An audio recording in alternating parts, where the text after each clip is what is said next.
নমস্কার বন্ধুরা, শম্পা রান্নাঘরে আপনাদের অনেক স্বাগত। শীত তো পড়েই গেছে, শীত পড়তে কিন্তু খেজুর গুঁড়ো বাজারে চলে এসছে।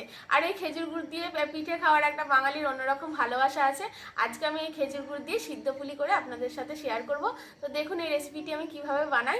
এই রেসিপিটি বানাতে আমার যে উপকরণগুলো লাগছে এখানে দেখুন, বেশি কিছু লাগছে না, এই 4টে উপকরণ দিয়ে হয়ে যাবে। এখানে আমি হাফ বাটি মতো নারকেল কুড়িয়ে নিয়েছি, মানে একটা গোটা নারকেল কুড়িয়ে নিয়েছি। এখানে নিয়েছি খেজুর গুড়, এখানে নিয়েছি 1 বাটি সিদ্ধ চালের আটা, আর এখানে নিয়েছি আমি নুন।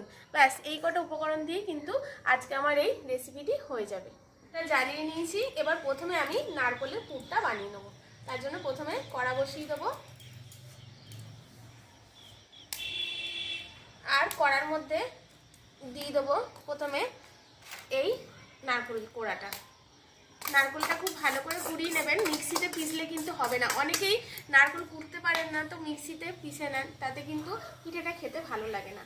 আর এখানে দিয়ে দেবো আমি খেজুর গুঁড়ো। দেখুন একদম তেলের মতো গুড়টা। এটা কিন্তু একদম নাড়ুর যেরকম খুব কড়া পাকের হয় সেরকম কড়া পাক করতে হবে না, অল্প একটু নেড়ে চেড়ে ছাই মতো করে নাড়ু নিতে হবে।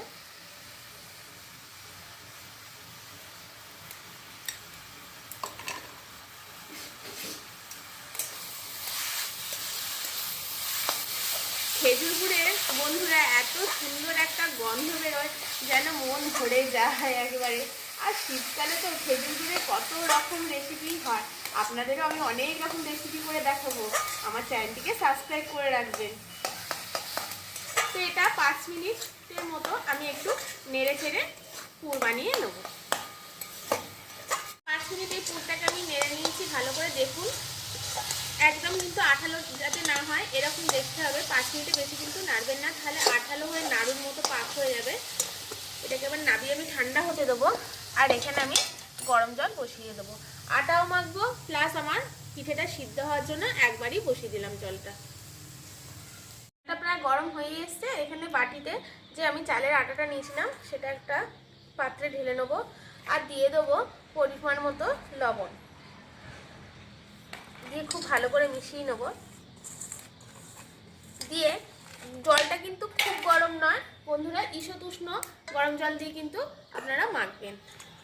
এবার চালের আটাটা মেখে নেব। অল্প অল্প করে জল দেবেন প্রথমে, কারণ চালের আটা প্রচুর পরিমাণে জল খায়। তারপরে যতটা জল লাগবে ততটা জল দিয়ে মাখতে থাকবে। খুব ভালো করে ঠেসে ঠেসে কিন্তু মাখতে হবে। দেখুন আমার আটাটা মাখা হয়ে গেছে। এবার একটু করে জল হাত নিয়ে এবার পিঠেগুলো তৈরি করতে শুরু করে দেবো। এই পিঠেগুলো করা খুবই কিন্তু সহজ বন্ধুরা, যারা নতুন রাঁধুনি আছে তারা কিন্তু হবে খুব কঠিন, কিন্তু একদমই নয়। দেখুন আমি এরকম করে একটা লই কেটে নিয়েছি। এবার দেখুন শুধু ওপরে যে ধারগুলো আছে সেগুলোই কিন্তু হালকা করে করে পাতলা করব, দিয়ে একটা বাটি মতো বানিয়ে নেব। দেখুন বানিয়ে নিয়েছি।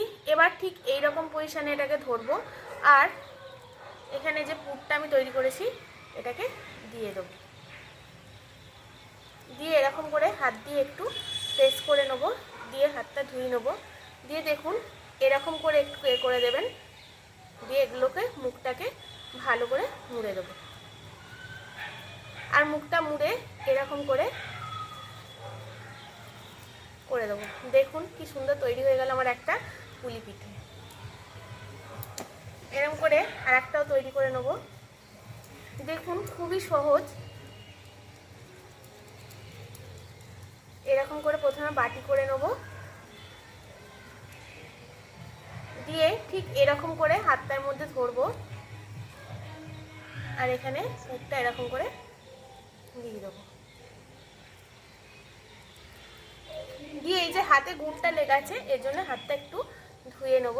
দিয়ে এটাকে এরকম করে নেব, দিয়ে এই যে মুখটা এরকম করে সিল করে দেবো, দিয়ে এরকম করে মুড়ে দেবো।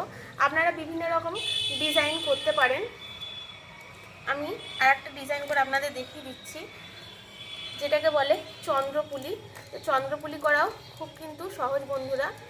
দেখুন